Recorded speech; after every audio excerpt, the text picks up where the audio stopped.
Καλημέρα σας. Χαίρετε με ήχο και με χαρά. Αφήστε Καλή εβδομάδα λοιπόν και χαιρόμαστε που είμαστε μια ομάδα τόσο χαρούμενη που ανταλλάσσει καλημέρες κάθε μέρα με προθυμία και με ευλογίες που δίνει το ένα στον άλλο. Είναι πολύ συγκινητικό αυτό. Και για να καταλάβουμε το σημερινό μάθημα θα πάμε 2.500 χρόνια πίσω και θα δούμε τι λέει ένας πρόγνος για το άρμα της ψυχής.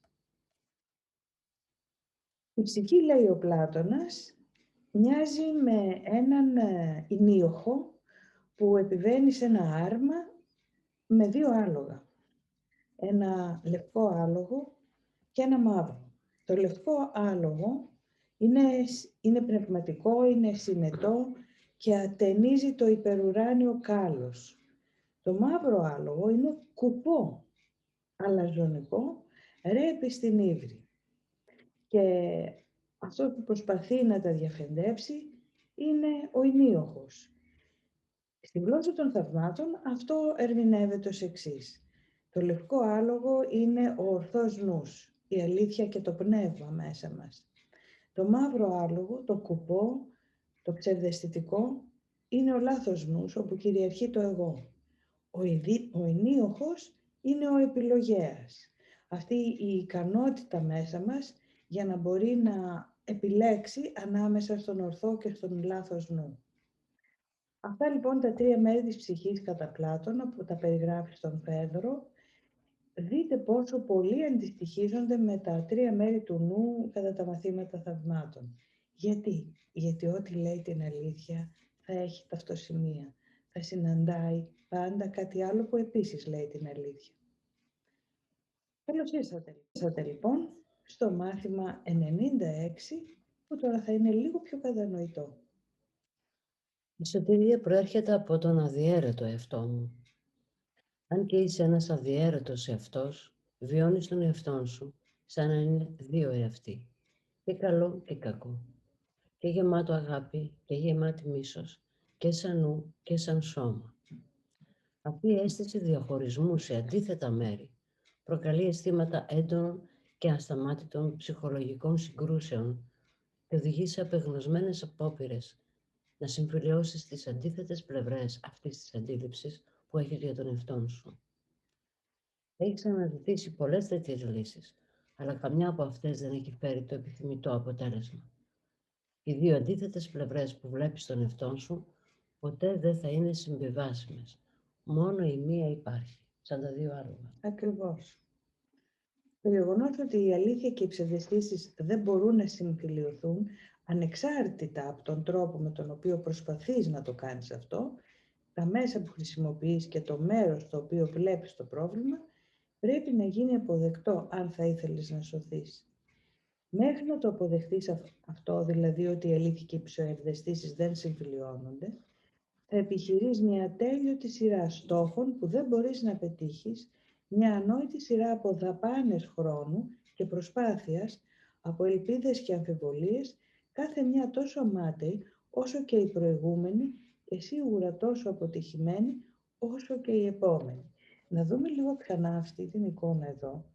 Εδώ ο Πλάτωνας όταν αναφέρεται στο Φέδρος, σε αυτά τα δύο άλογα, λέει ότι το λευκό άλογο είναι πυθύνιο, πηγαίνει ομαλά, έχει βλέμμα γλυκό, ενώ το μαύρο άλογο που είναι κουφό δεν υπακούει καθόλου στον επιλογέα, τραβάει και τον επιλογέα, τραβάει τον ενίοχο δηλαδή και το λευκό άλογο, αφηνιάζει, αφρίζει, έχει μάτια γεμάτα αίμα.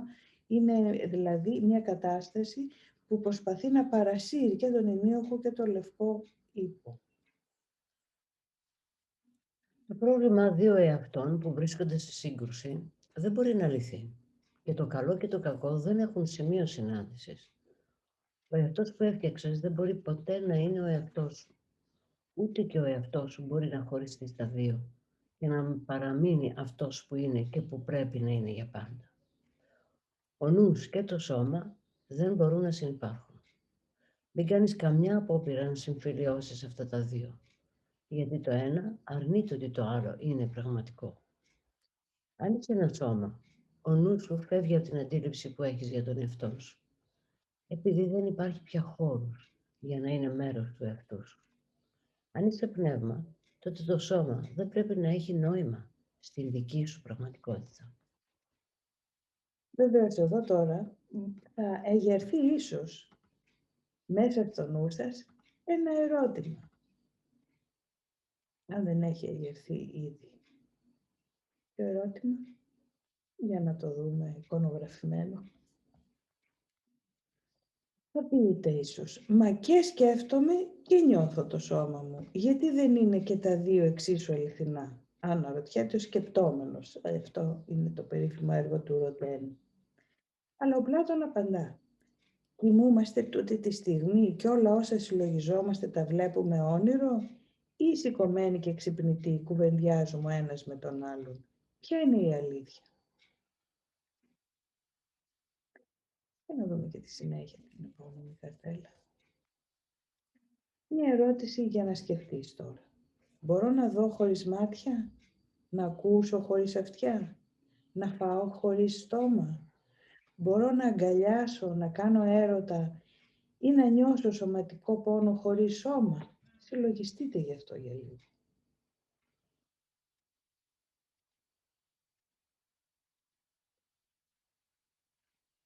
Ας δούμε την απάντηση. Βλέπουμε, ακούμε, τρώμε, τραυματιζόμαστε, ερωτευόμαστε, πεθαίνουμε χωρίς σώμα κάθε βράδυ. Εδώ βλέπουμε ένα έργο του 1655, το όνειρο του υπότη. Όλα αυτά δεν υπάρχουν αληθινά, είναι μέσα στο νου του αυτά που βλέπουμε. Ο θάνατος, η δόξα, τα πλούτη, όλα αυτά είναι μέσα στο νου του υπότη που ονειρεύεται. Το πνεύμα χρησιμοποιεί το νου σαν μέσο για να εκφράσει τον εαυτό του. Και ο νους που υπηρετεί το πνεύμα είναι γεμάτος ειρήνη και χαρά. Η δύναμή του προέρχεται από το πνεύμα και εκπληρώνει χαρούμενα τη λειτουργία του εδώ. Ο νους όμως μπορεί επίσης να δει τον εαυτό του ως διαχωρισμένο από το πνεύμα και να αντιληφθεί τον εαυτό του μέσα σε ένα σώμα, το οποίο μπερδεύει με τον εαυτό του. Χωρίς τη λειτουργία του λοιπόν ο νους δεν έχει ειρήνη και η ευτυχία είναι άγνωστη της σκέψης του. Έχει απαρνηθεί την πηγή της δύναμης του και βλέπει τον εαυτό του σαν ανήμπορο, περιορισμένο και αδύναμο. Αποκομμένος τώρα τη λειτουργία του, νομίζει ότι είναι μόνος του και απομονωμένος, προσβαλλόμενος από ολόκληρες στρατιές που καταφέρονται εναντίον του και τρέχει να κρυφτεί πίσω από την αδύναμη προστασία του σώματος. Τώρα πρέπει να συμφιλιώσει τα ανώμια με τα όμοια, γιατί αυτό νομίζει ότι είναι ο σκοπός του. Δεν συμφιλιώνονται όπως μας είπε πριν. Ναι, βλέπουμε εδώ το καθαρό πνεύμα αντιπροσωπεύεται από τον ήλιο. Η έκλειψη εδώ ηλίου είναι ο λάθος νους που προσπαθεί να κρύψει το φως του ήλιου και ο οποίος καταλήγει να νιώθει ότι είναι ένα σώμα. Αλλά πόσο πολύ απέχει από την αλήθεια που είναι αυτή εδώ. Είναι πολύ εκφραστική αυτή η εικόνα, γιατί ο λάθος νους είναι αυτός, ο οποίος νομίζει ότι είναι ένα σώμα. Ναι. Και όταν περάσει η έκλειψη ηλίου, βλέπουμε ότι ο ήλιος ποτέ δεν χάθηκε. Είναι πάντα στη θέση του. Είναι τόσο μεγάλη η διαστρέβλωση, η λιμονιά. Ας δούμε την πρακτική εφαρμογή λοιπόν. Σήμερα θα επιχειρήσουμε να βρούμε αυτή τη σκέψη, την παρουσία της οποίας στο νου σου εγγυάται αυτός ο οποίος σου μιλά από τον αδιέρετο εαυτό σου. Μιλάει για το Άγιο Πνεύμα μέσα μας λοιπόν. Οι ωριαίες 5 ασκήσεις μας θα είναι μια αναζήτηση για αυτό μέσα στο νου σου. Η σωτηρία προέρχεται από τον αδιέρετο εαυτό σου, μέσω αυτού που είναι η γέφυρα μεταξύ του νου σου και αυτού του εαυτού. Περίμενε υπομονετικά και άφησέ τον να σου μιλήσει για τον εαυτό σου και τι μπορεί να κάνει ο νου σου όταν επιστρέψει στον εαυτό σου και όταν είναι ελεύθερος να υπηρετήσει το θέλημά του. Άρχισε λέγοντας τα εξής. Η σωτηρία προέρχεται από τον αδιέρετο εαυτό μου. Οι σκέψεις του είναι δικές μου για να τις χρησιμοποιήσω. Μετά Αναζήτησε τις σκέψεις του και αξίωσέ τις σαν δικές σου. Αυτές είναι οι δικές σου πραγματικές σκέψεις που έχεις απαρνηθεί, αφήνοντας το νου σου να περιπλανηθεί σε έναν κόσμο ονείρων για να τις αντικαταστήσει με ψευδαισθήσεις. Εδώ είναι οι σκέψεις σου, οι μόνες σκέψεις που έχεις. Η σωτηρία είναι μεταξύ τους. Ανακάλυψέ την εκεί. Λέει λοιπόν, Μαρία μου, ότι υπάρχουν μέσα στο νου μας κάτι άλλες σκέψεις, οι οποίες δεν έχουν σχέση με αυτό που αντιλαμβανόμαστε ή περιγράφουμε ως σκέψεις μας, που είναι εικονοποιήσεις. Και μας καλεί σήμερα να απευθυνθούμε στο ορθό μέρος του νου μας, εκεί όπου βρίσκεται το Άγιο Πνεύμα, ο Νότερος Εαυτός, ο Χριστός, όπως θέλετε δείτε το ίδιο πράγμα είναι. Και αυτή είναι η γέφυρα ανάμεσα στον αληθινό εαυτό μας, που έχει σκέψεις μιας άλλης τάξης, και στον εαυτό που νομίζουμε ότι είμαστε.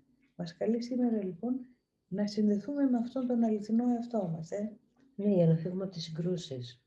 Δηλαδή να σταματήσουμε να επιδιώκουμε να συμφιλειωθεί το καλό με το κακό. Το μαύρο και το άσπρο. Ο άσπρο-λευκός ύπος με τον μαύρο ύπο. Αυτή η συμφιλίωση δεν θα γίνει ποτέ. Είναι ασυμφιλίωτα. Είναι δύο καταστάσεις σε δύο τελείως διαφορετικά επίπεδα. Μας λέει αυτό ότι δεν ξέρουμε τα μέσα που πρέπει να χρησιμοποιήσουμε και πού να ψάξουμε. Εδώ όμως το μάθημα μας λέει ότι πρέπει να αναζητήσουμε μέσα στο νου μας κάποιον ο οποίος γνωρίζει και είναι μέρος του εαυτού μας, γνωρίζει ποιοι είμαστε και πώς να πάμε σε αληθινές μας σκέψεις. Επειδή όλες οι άλλες σκέψεις είναι εικόνες που έχουμε πλάσει. Αν πετύχεις, οι σκέψεις που θα σου έρθουν θα σου πούν ότι έχεις σωθεί και ότι ο νου σου έχει βρει τη λειτουργία που επιχείρησε να χάσει. Ο εαυτός σου θα τον καλωσορίσει και θα του δώσει ειρήνη. Με τη δύναμή του αποκατεστημένη, ο νου σου θα κυλήσει και πάλι από το πνεύμα προς το πνεύμα που υπάρχει σε όλα τα πράγματα που έχουν δημιουργηθεί από το πνεύμα καθομοίωσήν σου. Ο νου σου θα ευλογήσει όλα τα πράγματα. Η σύγχυση έχει τελειώσει και έχεις επανορθωθεί, γιατί έχεις βρει τον εαυτό σου. Ο εαυτός σου γνωρίζει ότι δεν μπορείς να αποτύχεις σήμερα. Ίσως ο νου σου να παραμένει αβέβαιος για λίγο διάστημα ακόμα. Μη σε τρομάζει αυτό. Η χαρά που βιώνει ο εαυτός σου θα τη φυλάξει για σένα και θα έλθει πλήρως στην επίγνωσή σου. Κάθε φορά που αφιερώνεις 5 λεπτά της ώρας για να αναζητήσεις αυτόν που ενώνει το νου σου και τον εαυτό σου, του προσφέρεις έναν ακόμα θησαυρό που θα φυλαχτεί για σένα. Σήμερα, κάθε φορά που λες στο μανιασμένο νου σου ότι η σωτηρία προέρχεται από τον αδιέρετο εαυτό σου, καταθέτεις έναν ακόμα θησαυρό στο αυξανόμενο απόθεμά σου. Και όλο αυτό δίνεται στον καθένα που το ζητά και που θα αποδεχτεί το δώρο. Ευλογήσου λοιπόν πόσα πολλά σου δίνονται για να τα δώσεις σήμερα, ώστε να σου δοθούν. Είμαστε γεμάτοι δώρα λοιπόν σήμερα. Ναι, μια αυθονία. Ξέρουμε πού να ψάξουμε.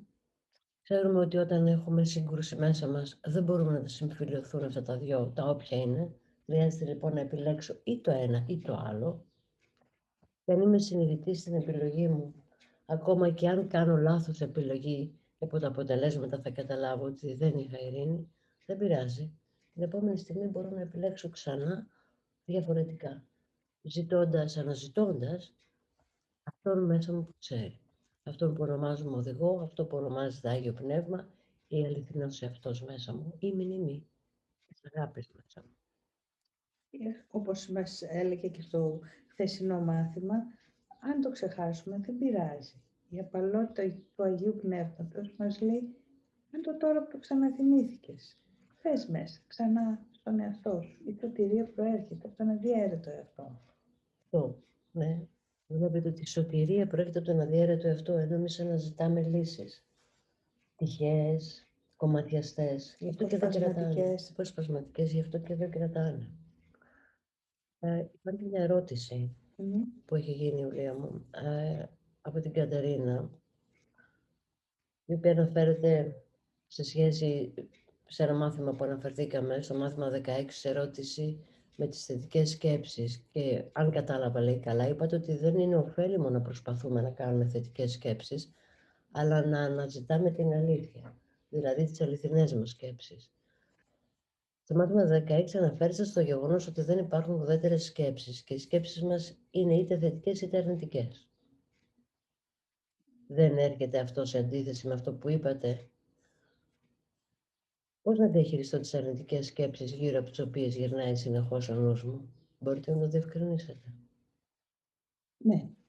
Βιώνουμε δύο είδη σκέψεων. Βιώνουμε ότι είμαστε ο ενίοχος με το λευκό και το μαύρο ύπο. Έχουμε λοιπόν και τις εικονοποιήσεις που ονομάζουμε σκέψεις και την άλλη ποιότητα σκέψεων μέσα στο νου μας. Μόνο η μία από τις δύο είναι αληθινές.